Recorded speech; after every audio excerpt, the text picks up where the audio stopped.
The neurologist closed the folders slowly. I sat across from him in a small office that smelled like hand sanitizer and old carpet. Donna was out in the waiting room with a nurse, working on a word puzzle she couldn't finish anymore. I'd prepared myself for the worst. Alzheimer's, moderate dementia. Something with a name I'd have to learn to carry for whatever years we had left. But the doctor didn't say any of those words. He glanced toward the closed door, leaned forward and lowered his voice until it was barely a whisper. "Mr. Meacham, keep her away from whoever is doing this to her." I didn't ask him to repeat it. I didn't need to. Somewhere beneath the fear and confusion, I already knew. I sat in that office and realized the enemy was not a disease with no cure. It was someone sleeping under my roof. Let me go back to where this started. 6 months before that appointment, my wife still remembered every grandchild's middle name. If you're new here, welcome. This is Silent Father, where we tell the stories about the things families never say out loud and the people who find their voice when it matters most. Take a moment and settle right in. My name is Harold Meacham. I'm 67 years old, retired now going on 2 years after 29 years, as a maintenance supervisor for the regional school district. I fixed boilers, I patched roofs, and I kept old buildings standing longer than anyone thought they should. It wasn't glamorous work, but it was honest, and I was good at it. Donna and I have been married 42 years. She worked the cafeteria at Birchwood Elementary for 22 of those years. She knew every child's food allergy, every teacher's coffee order, and somehow still had energy to cook dinner when she got home. We raised one son together, Kevin. He's 38 now, serving in the military. We are proud of that boy, in a way that's hard to put into words without your voice cracking a little. We live in a 3-bedroom house on Aldermore Street. Nothing fancy. We paid it off completely in 2019, after 6 years of making double payments on the mortgage. Some months, that meant I didn't buy anything for myself at all. Donna never complained once. She understood what that house meant, not as a building, but as proof that we had built something lasting with our lives. Our mornings had a shape to them. Donna would be up before sunrise, coffee already made, sitting on the back porch watching the light come through the oak trees. I'd hear the screen door creak before I even opened my eyes. Inside the kitchen, she had a system. Every container in the refrigerator had a strip of masking tape on it. The contents, the day it was made, written in her careful, neat handwriting. You always knew exactly where you stood with Donna. For 4 years, from the time Kevin married Tricia until he was settled, I worked weekend custodial shifts at 2 office buildings on the other side of town. About $11,000 a year after taxes. I never told Kevin. He didn't need to carry that. Donna knew. She told me I'd wear myself thin. I told her I'd rest when the boy was settled. She shook her head slowly and left a warm plate on the stove every Sunday night when I came home late. Donna was sharp, organized, funny in a quiet, dry way that always caught you off guard. She kept the family calendar, managed the bills, and never forgot a single birthday. Not once, not in 42 years together. I suppose my blind spot was this. I believed that anyone Kevin loved would treat Donna the way Kevin always had. With patience, with kindness, with respect. I never once imagined the danger would come from inside the family. That was about to change. Kevin shipped out on a Tuesday in March. By Friday, Tricia was calling. She said she was lonely, that Kevin's allotment didn't stretch far enough to cover the rent, and she asked if she could stay in our spare bedroom for a while, just until things settled. I said yes, she was our son's wife. That was enough. The first few weeks seemed fine. Tricia helped with groceries, cooked dinner a few nights, and kept herself busy. From the outside, it looked like a family doing what a family does. But small things began to shift. Quiet things you almost talk yourself out of noticing. Tricia started handling Donna's medications. "I'll take care of it, Mom. You shouldn't have to worry about all that." Then she rearranged the kitchen without asking. When Donna couldn't find her label maker, Tricia had stored it in a closet box. She began answering Donna's phone before Donna could reach it. She doesn't need to be bothered with every call. She told Donna the Thursday church lunch was probably too much for her now. "You seemed confused last time. Maybe stay home." Donna had attended that group for 11 years. I noticed Donna was asking permission before doing ordinary things she'd always done freely. One morning she asked if it was all right to water her own garden. That question made me go very still. My neighbor Walt Keene came by the porch one evening. Walt's a retired pharmacist, 71 years old. He lost his wife to a long illness 5 years back and doesn't say things he doesn't mean. "Harold," he said quietly, "I talked to Donna over the fence yesterday. She couldn't remember my wife's name. She knew about it 2 months ago." He paused, and she seemed scared. I told him she was getting older, that Tricia was there helping. Walt looked at me steadily. "I spent 6 years watching my wife disappear. This isn't that, Harold. This is something else." I went inside without answering him. I didn't sleep that night. The next morning I found Donna's pill organizer, the one she'd used for 3 years, sitting at the bottom of the kitchen trash. Tricia had replaced it with a different one, different compartments, a different arrangement entirely. I stood there looking at it. Then I carried it out to my workshop. I didn't know yet what any of it meant. But I didn't throw it away. It was a Saturday morning when I knew something was seriously wrong. Donna stood in the living room, looking at the photographs on the mantel. She stopped at Kevin's military portrait and stared at it, head tilted slightly, the way you look at something almost familiar but not quite. Then she turned to me and asked, "Who is that young man?" I told her it was Kevin, our son. She nodded slowly. But her eyes didn't change. There was no recognition behind them. Just a polite, distant nod, the kind you give a stranger. I made the neurologist appointment that same afternoon. The doctor was thorough. Cognitive testing, a full medication review, a long conversation about Donna's history. At the end of it, he confirmed what I had quietly feared. Donna had mild cognitive impairment. Age-related, he said, not uncommon for a woman her age. Manageable, with the right support and routine. But then he paused. He said the rate of decline over the past 4 months was steeper than the impairment alone could explain. He asked me carefully about changes in her environment, her routine, her stress levels, her medications. I told him about Tricia moving in. I told him about the pill organizer I'd found in the trash, replaced with a different one, a different arrangement. The doctor's expression shifted in a way I won't forget. He explained, choosing each word deliberately, that chronic emotional stress, isolation, loss of daily autonomy, disrupted routines, could significantly accelerate cognitive decline in someone already vulnerable. The impairment created the opening. The environment was walking right through it. He leaned forward and lowered his voice. "Mr. Meacham, keep her away from whoever is causing this level of stress. I can treat the impairment. I cannot treat the environment." I drove home without the radio on.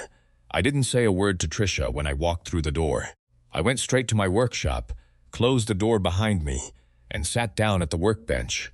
I pulled a new spiral notebook from the shelf, the kind I'd always used for maintenance logs, and opened it to the first page. I wrote the date at the top. Below it, 2 words, Day 1. In the days that followed, I started looking more carefully at our finances. What I found turned my stomach. Donna's debit card had been used for over $2,300 in personal charges across 2 months, salon visits, clothing, online orders shipped to a P.O. box I'd never seen before. When I asked Donna about it, she looked at me with tired, confused eyes. Tricia said she needed it for groceries. I asked Tricia directly about one of the charges. She barely glanced up from her phone. "It's not like Mom keeps track anymore, Harold. Relax." I didn't answer her right away. I walked back to my workshop and wrote that down too. Tricia didn't know about the notebook. She didn't know about a lot of things yet. Every morning after Donna went to bed, I sat at the workbench and wrote in that notebook her symptoms that day, what she ate, what medications Tricia gave her, every financial transaction I could find. Small details that seemed ordinary on their own, but told a very different story when they stood beside each other. Walt helped me with the medications. He still had contacts at our regular pharmacy from his years in the profession. He pulled Donna's original prescription list, and we sat at his kitchen table, comparing it with what Tricia was providing. 2 things were consistently missing: a B12 supplement and an omega-3 her doctor had recommended. "Not dangerous to skip," Walt said carefully, but deliberate, small erosions of someone's routine that added up to something larger over time. I went to see an elder law attorney. Walt drove me. The pastor at our church had recommended her and said she was thorough and honest. She walked me through my options without judgment. We secured a durable healthcare power of attorney for Donna, while she still had enough clarity to understand and consent. The attorney documented the financial exploitation and prepared a formal notice requiring Tricia to vacate the property. She told me to notify Kevin directly, in writing, before anything else moved forward. That was the hardest. I sat in the workshop one evening with my phone propped against the workbench and recorded a calm, factual video. I read entries from the notebook. I held up the bank statements. I kept my voice steady. Then I saved it and set the phone down. I wasn't ready to send it yet. Meanwhile, Tricia grew confident. I overheard her on a video call with Kevin. Dad's been a little confused lately, too. I think I might need to start helping with the finances. I walked back to the workshop and wrote that down. Silence was not weakness. It was me learning the shape of the lie before I touched it. I had 9 weeks before Kevin came home. The truth needed to be undeniable before he walked through the door. I invited Marge and Ray over for Sunday dinner the following week. Marge is my older sister, 69, sharp as a tack, not easily fooled. Sunday dinners at our table go back decades. Nothing unusual about the invitation. Tricia was pleased. She moved around the kitchen that afternoon with more energy than I'd seen from her in weeks. She always liked an audience. We sat down around 6 o'clock. Pot roast, dinner rolls, the good plates Donna always kept for the family. Donna sat quietly at her usual corner of the table. Marge asked how Donna was getting along. Tricia set her fork down and answered before I could draw a breath. It's been really hard, honestly. I'm basically her full-time caregiver at this point. Harold tries, but he doesn't understand what she needs. I handle her medications, her meals, her whole schedule. If I weren't here, I honestly don't know what would happen. She reached over and patted Donna's hand. Donna flinched. Just a small pull of her hand back toward her lap. The kind of movement you make when touched belongs to someone you've learned not to trust. Marge saw it. Her eyes moved to mine across the table. I set my fork down. I reached beneath my chair and brought out the spiral notebook. I opened it to the first page and laid it flat on the table. Tricia, I said quietly, I'd like to read a few things. The first entry was from the Thursday she told Donna. The church group was simply too much for her, that she was confused, that she should stay home. I read the date, I read every word. The second entry described the morning I found Donna's weekly pill organizer in the kitchen trash, replaced with a different one Tricia had quietly chosen. The third entry detailed the debit card charges. $2,300 in just under 8 weeks. Salon visits, online orders, shipments to a P.O. box I had never seen before. I didn't raise my voice. I read each entry the way I used to read maintenance reports. Factual, dated, specific. Tricia's expression moved through several changes. She let out a short laugh. Harold, you've been spying on me? I didn't answer. I set the notebook aside and picked up the neurologist's summary, a letter I had requested. I read his assessment aloud. Donna's decline was consistent with prolonged environmental stress and caregiver-related factors. His recommendation, remove the stressor. I folded the letter slowly and set it down. The doctor told me to keep my wife away from whoever was doing this to her. I didn't need a medical degree to figure out who he meant. The table went silent. Ray put his hand flat on the tablecloth and looked at Tricia. Is any of this true? Tricia's eyes filled with tears. I was trying to help. You have no idea how hard it's been around here. Nobody gives me any credit. Helping, I said, doesn't look like throwing away someone's medication organizer. It doesn't look like charging $2,300 on a 70-year-old woman's debit card. She looked around the table. At Marge, at Ray, at Donna. There was no ally there for her. Not one. I told her the attorney had prepared a formal notice, 14 days to vacate. I had sent Kevin the video message that morning. The notebook entries, bank statements, the neurologist's letter. You can explain it to Kevin yourself. I've given him the facts. She called it caregiving. The doctor had a different word for it. The room stayed quiet. Then Donna looked up at me from across the table. "Thank you, Harold," she said softly. It was the clearest sentence she had spoken in weeks. I didn't raise my voice once at that dinner table. I didn't have to. The next 14 days were not quiet, but they were final. Tricia went to the spare bedroom that evening without a word. I heard the door close, then the muffled sound of her voice on the phone. She was calling Kevin. Kevin had already watched the video. He'd had the bank statements and the neurologist's letter for several hours by then. I don't know exactly what Tricia said when he answered, but I know what Kevin asked her. He told me later. Just one question. "Did you throw away my mother's pill organizer?" There was silence on her end. That silence carried its own answer. Kevin told her to leave as I had asked. He didn't shout. He's my son. He knows how to say serious things quietly. Tricia left on the 9th day of the 14. She moved in with a friend across town. Before she left, she sent me a long text message, then another, then several more over the following days. They moved between apology and accusation the way the wind changes, sometimes sorry, sometimes blaming, sometimes both inside the same sentence. I read each one. I saved everyone. I did not respond to a single word. Donna slept better the first night Tricia was gone. She slept better the second night and the third. By Sunday, she asked if I would drive her to the church lunch group. I had the car keys in my hand before she finished asking. Kevin came home 5 weeks later. He came straight to the house, not to Tricia, to us. He sat at the kitchen table and looked at me for a long moment. Then he said, "I'm sorry, Dad. I should have seen it." I shook my head. "You were serving your country. I was serving your mother. We both did our job." He stayed with us for a while after that.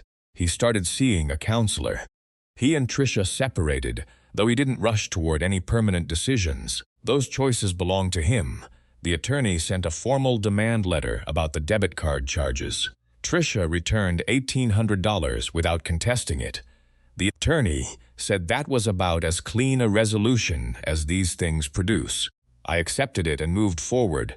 The neurologist continued monitoring Donna over the following months. The steep decline slowed. It didn't stop entirely. The impairment is real, and it's hers to carry now. But that frightening spiral gradually leveled. She began labeling her containers again. Small strips of masking tape, contents, date, her careful handwriting. One afternoon I came in from the workshop and found her standing at the mantel, looking at Kevin's portrait. She turned to me and said, "He has your father's jaw, you know." I nodded and told her she was right. Then I walked into the hallway so she wouldn't see my face. I put a simple lock on the workshop door. The notebook is filed in there now, alongside the neurologist's letters and the bank statements. Not out of fear. Out of principle, I told Walt over coffee one morning. "I'm not a suspicious man, Walt, but I'm not a careless one anymore either." Walt comes by every Tuesday and Saturday. We sit on the porch with coffee and rarely need to fill the silence. When his granddaughter visits, she brings cookies for Donna. Donna remembers her name every time. Walt noticed. He smiled into his cup and said nothing. Some things don't need saying. I am not telling this story to make anyone afraid of their family. Most families carry each other through hard times with genuine love. I believe that, but I am telling it because I almost missed it. I almost convinced myself that what I was watching was simply age. I almost let my own silence become permission. There is a difference between silence as patience and silence as surrender. I had to learn which one I was practicing. Trust what you notice. Not every warning comes loudly. Some arrive as a flinch at a dinner table. Some come from a neighbor who says what nobody else will. If you have a Walt in your life, listen to him. That honesty is rarer than most people realize. Boundaries are not cruel. They are the fences we build to keep the people we love safe. I did not punish Tricia by asking her to leave. I protected Donna. Those are not the same thing. I still have nights where I wonder if I acted soon enough. Donna still has her condition. Kevin is still finding his way. Not everything ends cleanly. But Donna is safe. She is in her own home, on her own porch, with her coffee and her garden and her careful handwriting on masking tape. That is enough. That is everything. If you are sitting right now watching someone you love change in a way that doesn't feel natural, trust yourself. You are not imagining it. You are not being difficult. You are the only person in the room who cares enough to notice, Have you ever had to protect someone from people supposed to be helping them? Leave your story in the comments. We read everyone. If this story meant something to you, please subscribe. We'll be here next week with another story about things families don't say, and the people who say them anyway. Protecting my wife was not cruelty. It was the promise I made 42 years ago, and I do not break promises quietly.